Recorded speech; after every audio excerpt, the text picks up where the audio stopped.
Assalamualaikum warahmatullahi wabarakatuh. Perkenalkan, nama saya Muhammad Iqbal. Saya dari kelas HKI 1A. Di sini saya akan meringkas materi dari Ulumul Hadis. Bismillahirrahmanirrahim. Perkembangan hadis pada masa Rasulullah. Periode ini disebut As-al-Wahyi wa At-Takwin, atau masa turunnya wahyu dan pembentukan masyarakat Islam.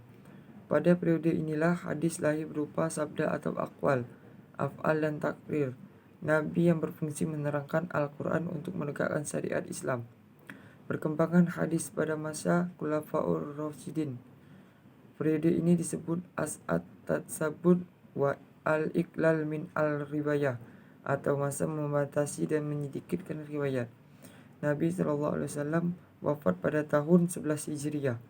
Kepada umatnya, beliau meninggalkan dua pegangan sebagai dasar bagi pedoman, yaitu Al-Quran dan hadis atau As-Sunnah, yang harus dipegangi dalam seluruh aspek kehidupan umat.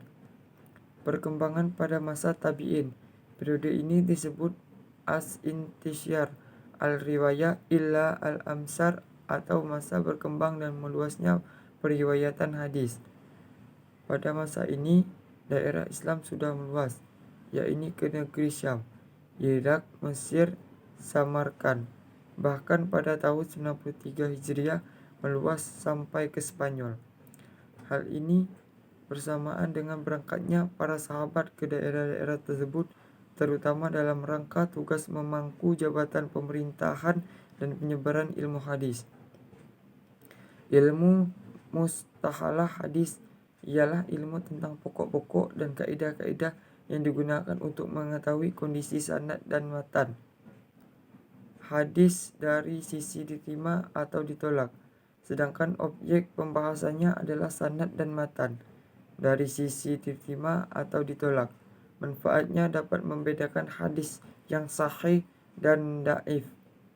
Hadis adalah sesuatu yang disandarkan kepada Nabi Muhammad SAW, baik berupa perkataan, perbuatan, takrir, dan sifat-sifatnya.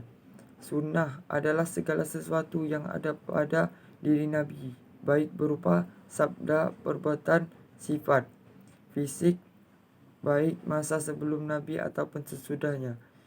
Khabar adalah warta berita yang disampaikan oleh orang lain. Atsar adalah bekas sesuatu atau sisa sesuatu. Struktur pembentukan hadis: A. Sanad, B. Matan, C. Rawi. Urgensi hadis dalam studi Islam. Fungsi hadis: A.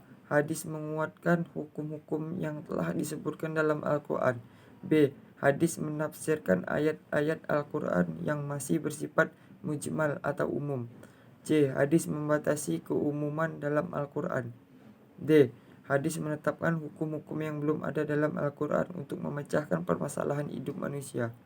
Menurut Ibn Manzur, kata hadis berasal dari Arab, yaitu al-hadis, jamaknya al-hadis, al-hadisan, dan al-hudusan.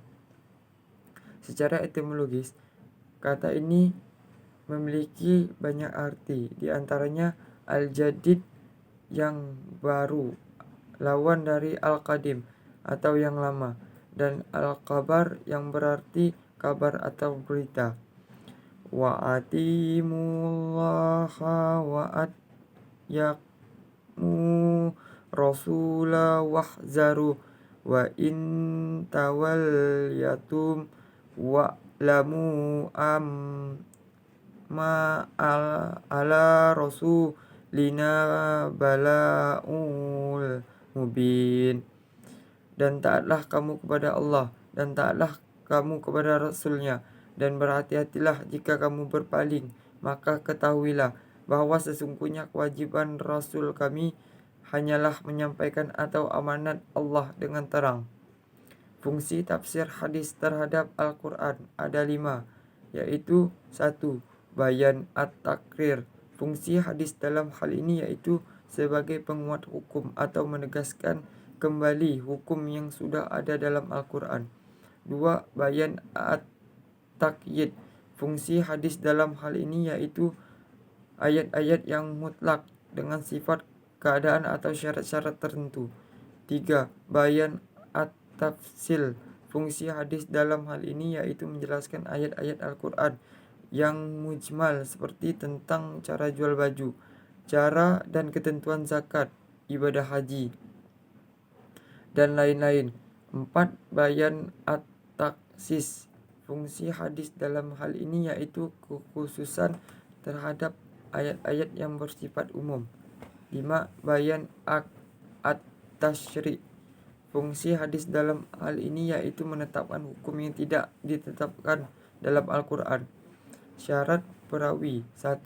Islam. 2. Baliagh. 3. adalah. 4. Dabit. Proses transmisi atau tamul wal ada. 1.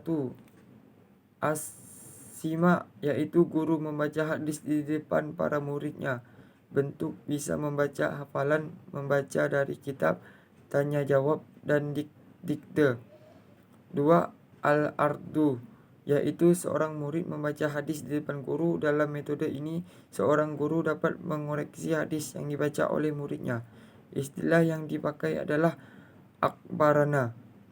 3. Al-ijazah, yaitu pemberian izin seorang guru kepada murid dan meriwayatkan buku hadis tanpa membaca hadis tersebut satu demi satu. Istilah yang dipakai adalah anbana. 4.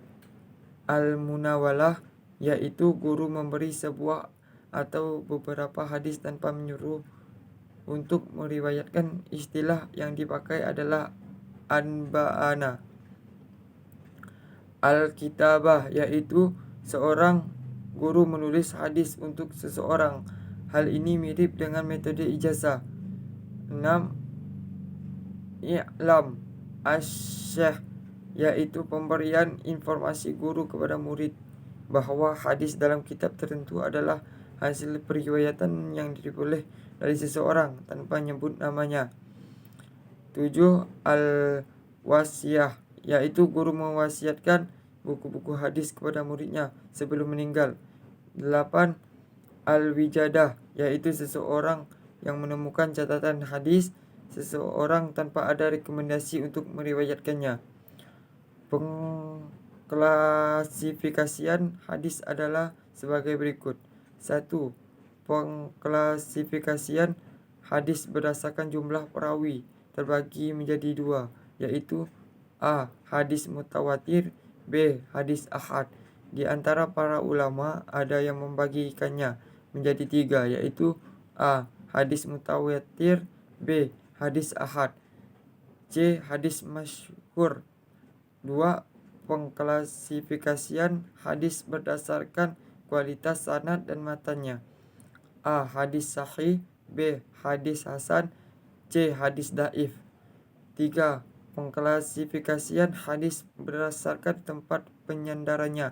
A. Hadis qudsi, B. Hadis marfu, C. Hadis mauquf, D. Hadis dhaif. Sekianlah ringkasan materi dari saya. Wassalamualaikum warahmatullahi wabarakatuh.